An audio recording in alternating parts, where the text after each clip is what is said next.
A ver, una pregunta que me hago muchas veces. ¿Por qué la mente no dice las cosas claras? ¿Por qué parece que nos habla en clave, con, no sé, con síntomas, con sueños, que no hay por dónde cogerlos? Es que es justo eso.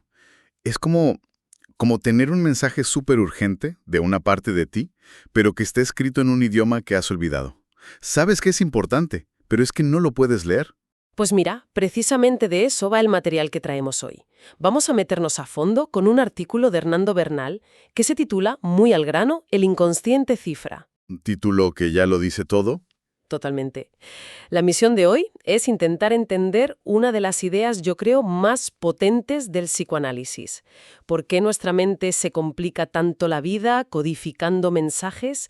Y sobre todo, ¿qué revela eso sobre cómo funcionamos por dentro? Claro. Y vamos a intentar abordarlo de una forma un poco distinta.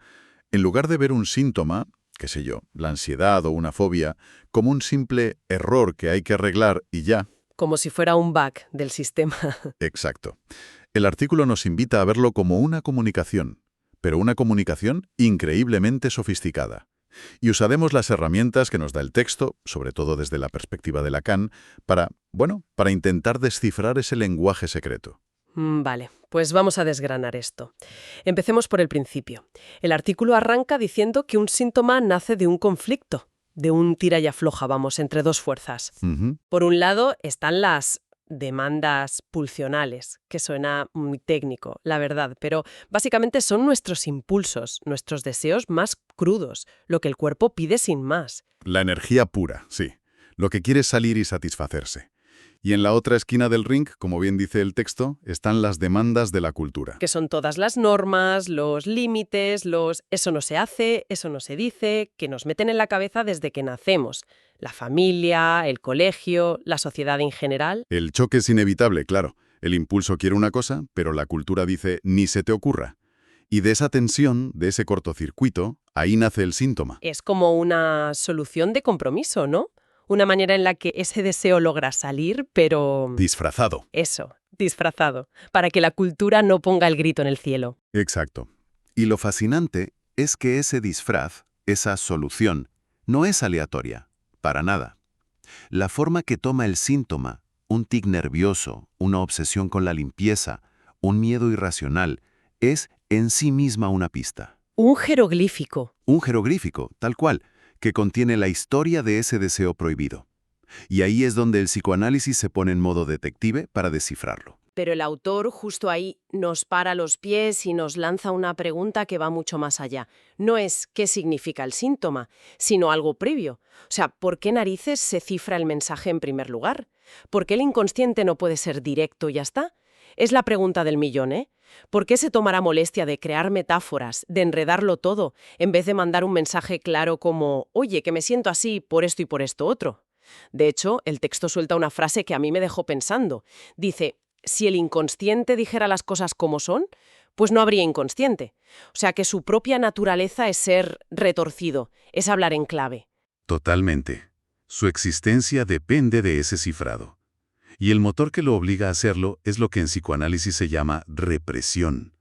Es ese acto de empujar una idea o un deseo fuera de la conciencia porque es demasiado conflictivo, inaceptable. Ya, pero no desaparece. Claro que no. Es como intentar hundir un balón de playa en una piscina. Por mucho que apretes, acaba saliendo a la superficie por otro lado. Pero sale distinto, deformado. Ahí está la clave. Retorna, pero cifrado.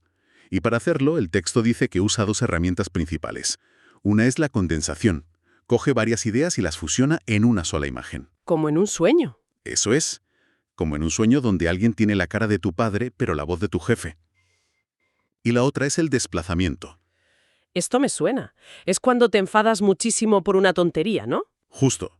Me recuerda a esas veces que llegas a casa después de un día horrible en el trabajo, donde no has podido decirle nada a tu jefe, y acabas montando un drama porque tu pareja se dejó un plato sin fregar. Desde la oficina, pero la has desplazado a un objetivo que no tiene nada que ver. Y todo esto lleva a una definición del inconsciente que da el texto y que me parece brutal. Un saber no sabido por el sujeto. Un saber no sabido. Es que es una idea difícil de aceptar, ¿eh? implica que no tenemos un control real sobre por qué hacemos lo que hacemos, que hay un saber dentro de nosotras que nos maneja como a marionetas. Bueno, más que manejar, nos influye. Y de forma muy concreta.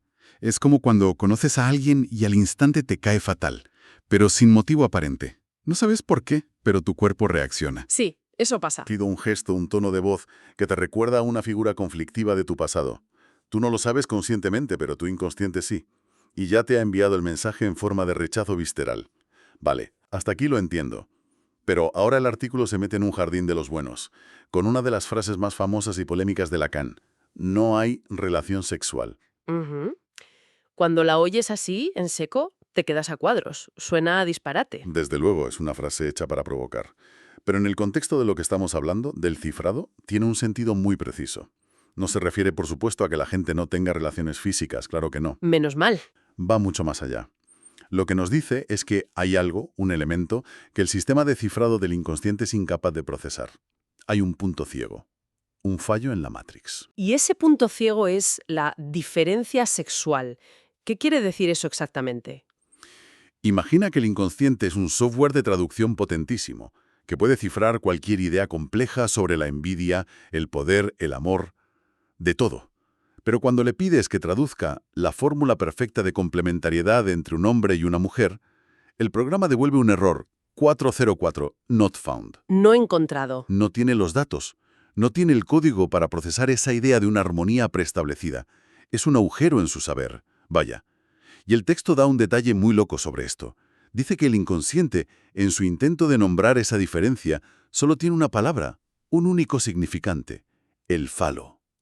Sí. Y que lo usa con una lógica casi de patio de colegio. Es que es una lógica binaria y muy simple que nos remite a las primeras teorías infantiles. El artículo lo resume así. Los niños lo tienen, las niñas no lo tienen. Y ya está. Esa es toda la teoría que el inconsciente es capaz de construir sobre la diferencia sexual. A ver, pero eso suena increíblemente simple, casi reduccionista, ¿no? ¿De verdad el inconsciente funciona con una lógica tan básica para un tema tan complejo? Es que esa es la clave. Su simpleza no es un fallo del análisis, es la prueba de la limitación del propio inconsciente. No es que el psicoanálisis sea simple, es que el inconsciente, en este punto concreto, se queda sin herramientas. Se queda en blanco. No puede crear una simbología rica para la diferencia, solo puede registrar la presencia o ausencia de un único rasgo. Es un punto de imposible, y es justo en ese vacío, en ese lugar donde el lenguaje falla, donde algo va a tener que surgir para intentar dar una respuesta. Vale, un momento. Si al principio decíamos que el síntoma era un mensaje sobre un conflicto, como, no sé, la ansiedad por un deseo reprimido, ¿cómo encaja ahora con este agujero sobre la diferencia sexual? Porque parecen dos cosas muy distintas. Esa es la conexión genial que hace el texto, siguiendo a Lacan. El síntoma aparece justo ahí, para tapar ese agujero. Es la respuesta que cada persona inventa para lidiar con ese error 404. Ah, Como el inconsciente no puede dar una respuesta simbólica universal a las preguntas ¿qué es ser un hombre para una mujer? O ¿qué es ser una mujer para un hombre?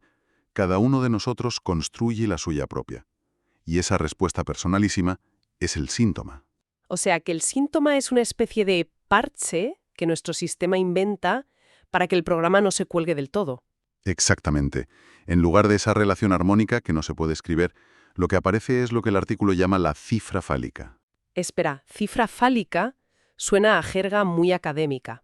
Estamos diciendo que todos nuestros síntomas, ya sea la ansiedad social o una fobia a las arañas, se reducen en el fondo a este único símbolo del falo. No es que se reduzcan a eso, sino que se organizan en torno a ello. Aquí falo ya no se refiere a la diferencia anatómica, cuidado. Se convierte en el significante de algo que el texto llama goce. Goce. Y el goce es un tipo de satisfacción muy intensa, pero que a la vez es problemática, es excesiva y a menudo dolorosa. El síntoma se construye con ese material, con esa satisfacción paradójica.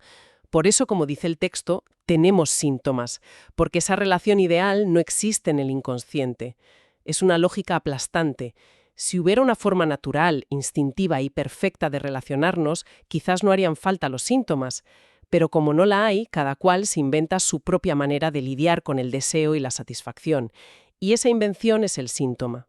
Ahí lo tienes. Pero espera, que el artículo da una última vuelta de tuerca. Sí, sobre la naturaleza misma del inconsciente. Exacto. Nos dice que Lacan, hacia el final de su obra, empieza a pensar que el inconsciente no solo cifra por necesidad para esquivar la represión. Y aquí es donde la cosa se pone rara. Empieza a plantear que el inconsciente encuentra una especie de satisfacción en el propio acto de cifrar. La frase que cita la fuente es: hay un goce en el cifrado. Esto lo cambia todo. Porque si hay un goce en el propio enredo, en el propio síntoma. No sé si te sigo. ¿Me estás diciendo que la gente, en el fondo, disfruta de su propia ansiedad o de su depresión? Suena contradictorio, casi ofensivo para alguien que está sufriendo de verdad. Claro. Y es que la palabra disfrutar aquí nos confunde. El texto define el goce simplemente como aquello que le brinda una satisfacción al sujeto. Pero es una satisfacción paradójica que va más allá del placer. A ver, un ejemplo. El fumador que sabe que cada cigarrillo le hace daño, pero no puede renunciar a esa satisfacción que le produce. O la persona que se queja sin parar de su trabajo, pero no hace nada por cambiarlo, porque en esa queja ha encontrado una forma de ser, una identidad, una extraña satisfacción. O sea que el goce es el motivo por el cual a veces nos convertimos en nuestros peores enemigos. Es esa parte nuestra que se siente cómoda en el caos que hemos creado, aunque otra parte de nosotras grite por salir de ahí. Has dado en el clavo. El síntoma no es solo un error del sistema, es un pilar que sostiene nuestra forma de vida. Esa es la conclusión más desconcertante del artículo. El síntoma, aunque nos haga sufrir y nos quejemos de él, es también la forma particularísima en que cada persona ha encontrado una satisfacción fundamental en su vida. Es nuestro modo singular de gozar. Por eso nos aferramos tanto a nuestros síntomas, aunque racionalmente queramos librarnos de ellos. Claro. Hay una parte de nosotros que no quiere soltarlos, porque sin ellos no sabe cómo existir. Vaya tela. Si recapitulamos el viaje que hemos hecho con este texto, es increíble. Empezamos con el síntoma como un mensaje en clave, un jeroglífico que habla de un conflicto entre deseo y prohibición. Un mensaje que el psicoanálisis intenta leer, sí.